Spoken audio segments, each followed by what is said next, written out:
Whether you're watching, listening or reading this, welcome back to the Runpreneur vlog, where we're on a mission to raise £1 million for children's charities by run vlogging on consecutive days the distance of one lap around the world. It is a staggering 40,075 kilometres.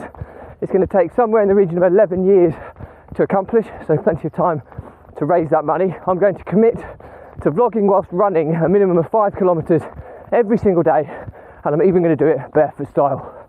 Now, it's those regulars will know that I vlog about my passions, which are entrepreneurship and running, and most importantly how these topics can link together to help people overcome the emotions of stress, overwhelm and anxiety by using exercise as a release mechanism. And it is a refreshing morning today. It's 18, 19 degrees, so still very humid, but it's misty rain. It's really quite nice to actually run in. I'm actually quite enjoying it this morning. It makes a change from the beating sun, but it's very, very threatening. It looks like thunderstorms could be any second away, so fingers crossed I don't get caught. And it's Thursday Travels today, where I give you my weekly update on the Runpreneur Challenge, how we're doing, how much money we've raised, how far we've travelled, and today's topic will be all about the 6th charity I'll be raising money for, which is BBC Children in Need. So as always, please give this content some support by subscribing, sharing and liking it, and let's get started.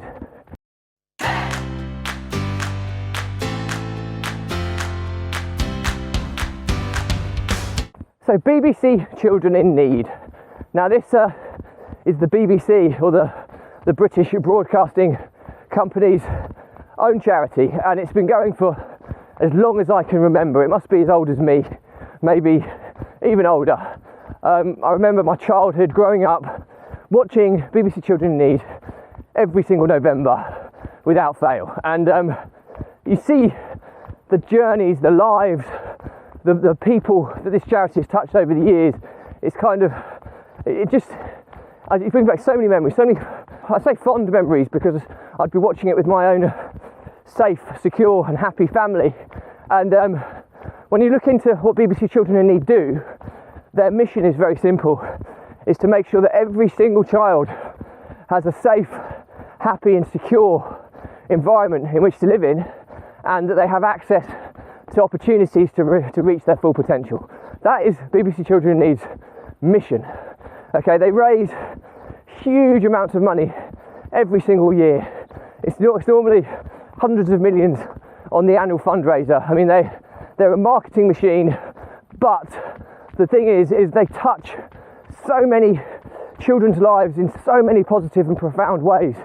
It's truly based upon the hard work and effort that goes into not just BBC Children in Need, but also the nearly 4,000 kind of local projects and local charities that they support to enable them to deliver their mission.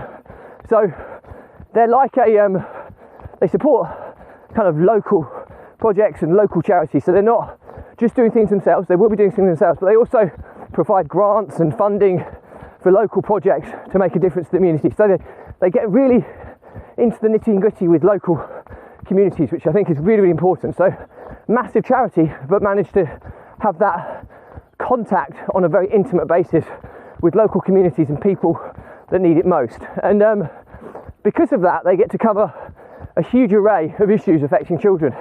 So the whole spectrum, to a degree, is covered in some capacity, whereby a lot of people associate them dealing with poverty, and poverty obviously is a massive issue. Abuse is another one they support. Mental health. I mean, there's so many different areas that they affect. Trauma, illness. They have an opportunity to help all of these areas. So by using this charity, it enables us to cover so many of the issues affecting it, and in conjunction with the other 5 charities I've chosen, we have the whole spectrum covered, and that's why it's really, really important to cover it. So the thing that I think BBC Children in Need have always done, from my perspective, better than perhaps lots of the other charities, is the case studies, the storytelling, the touching of people's lives. It pulls at your heartstrings when you see the stories and the support that they've given. I remember growing up, and even as an adult, I watch children in need every year, and you know, every year you cry. I mean, some of the stories, the children and the families that the children belong to, the journeys and how life has dealt them the cruelest of hands is heartbreaking. And then you see the support that the charity gives them through one of their 4,000 or so projects that or local charities they're supporting, or whether it's just BBC Children in Need as a charity supporting them.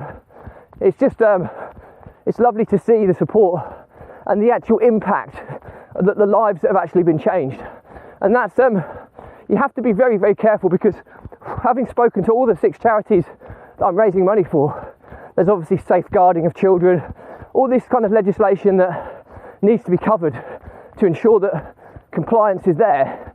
But ultimately, it's when people can really see the life of little Johnny who's you know, been brought up in poverty, had no opportunity, and the support that the charity's given him has enabled him to go on to be a successful lawyer or whatever, you know.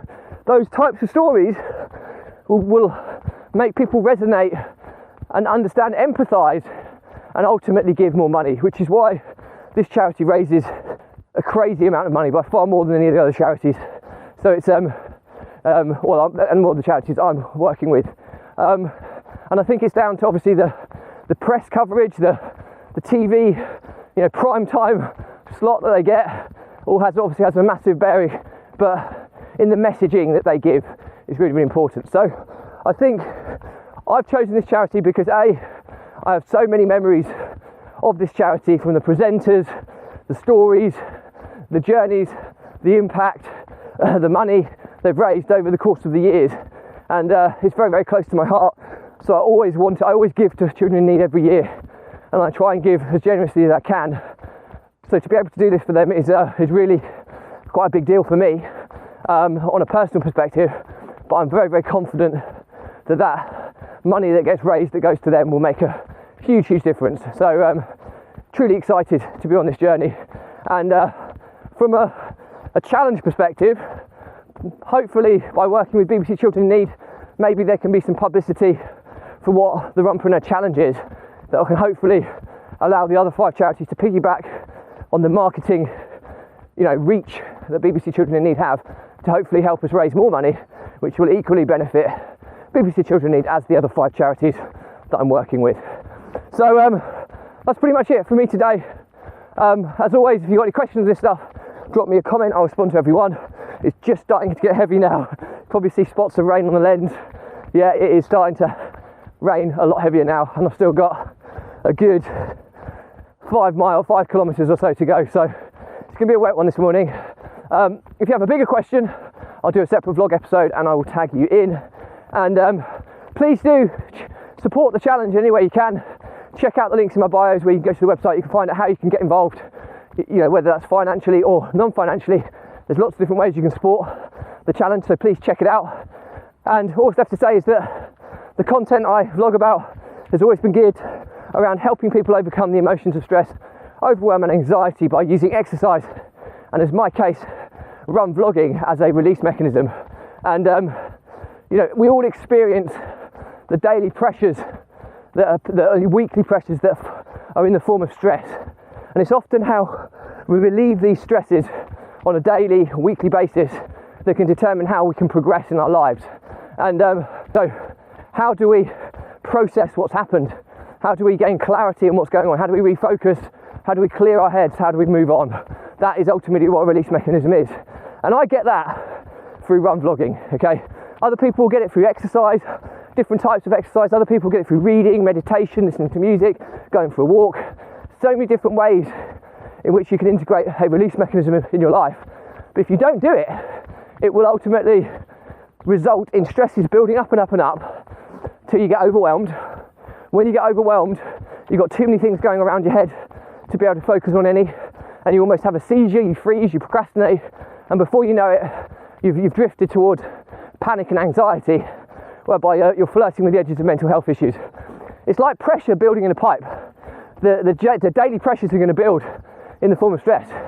If you don't release that pressure, it will build and turn into overwhelm, And if you don't release it at overwhelm, it builds and goes into panic and anxiety, and then ultimately the pipe will burst when the pressure is too high.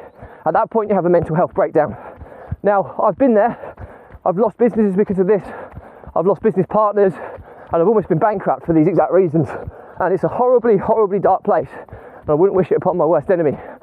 And there's no coincidence that over the past 13 months of doing this running vlog, I've made more progress in all facets of my life than I have done in the previous 5 years. So I hope there's enough social proof this stuff really works. And added to that, over the last few years in my business career, I've helped over 200 entrepreneurs deal with these exact issues. So I'm fairly well qualified to help with this. So my pledge to you, if you're someone who's struggling with this, drop me a message, okay? Runpreneur is not for profit. There's no catch here, there's no sale. You know, just drop me a message and we'll get you a step-by-step guide on how we can find your release mechanism. And we'll even jump on a call with you and help you get that set up and integrated into your life.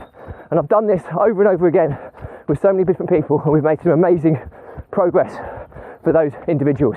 So help is there. It's free of charge. You just have to be prepared to ask for it. And it's often easier asking a stranger than nearest and dearest. So on that point, again, please support the challenge in any way you can. You can find out how by checking the links in my bios. And all that's left to say, as always, is stay positive, stay happy, and I will see you tomorrow. Bye.